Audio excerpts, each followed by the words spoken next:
Certainly. I mean, I think you touched on a few points there, but clearly President Bolsonaro hasn't made it a secret. He believes the virus to be nothing more than flu. So when the messaging from the top isn't clear, it's just made it much harder for state governments to handle the virus and manage lockdown and quarantining.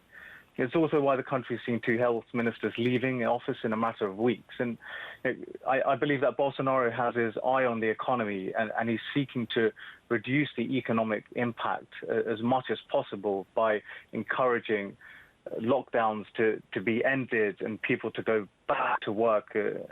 And so with the virus not having peaked, the country is beginning to open up. And I believe it's probable we're going to start seeing the effects of this very quickly on the R.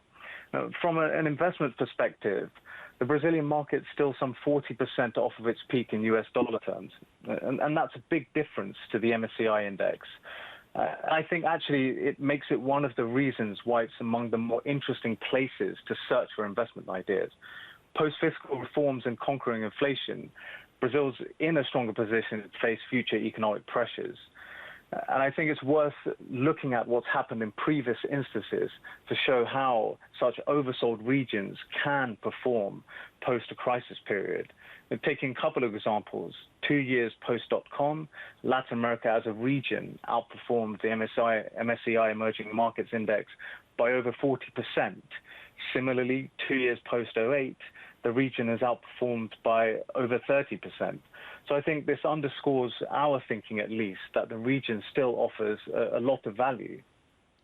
One of the challenges, I think, at the moment is just trying to understand where the liquidity that's being created in developed economies is actually going. And we've clearly seen in the market reaction over the last few months, since that March 23rd low, that liquidity is finding its way into financial assets and in particular technology companies. For Latin America, the domestically derived stimulus has been significantly lower. So one presumes that some of the gain that we've seen is money that has found its way out of developed economies into emerging at this stage. As the lockdowns continue to ease, do you think that that money will continue to find its way into emerging markets, or that we should be careful because left to their own devices, there's still a great deal of leverage in corporate emerging?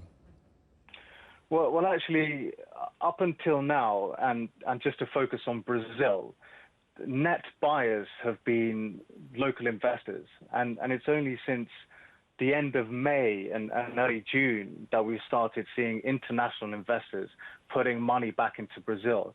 So I think that actually is quite an interesting statistic. From a leverage perspective, certainly the Brazilian corporates are much levered than they were 5 to 7 years ago. And that's partly because of the recession Brazil faced not that long ago, just 2 or 3 years ago, which forced companies to delever, leaving just the best companies standing. And again, I think that's very interesting and very different to how we've seen previous crises play out in emerging markets.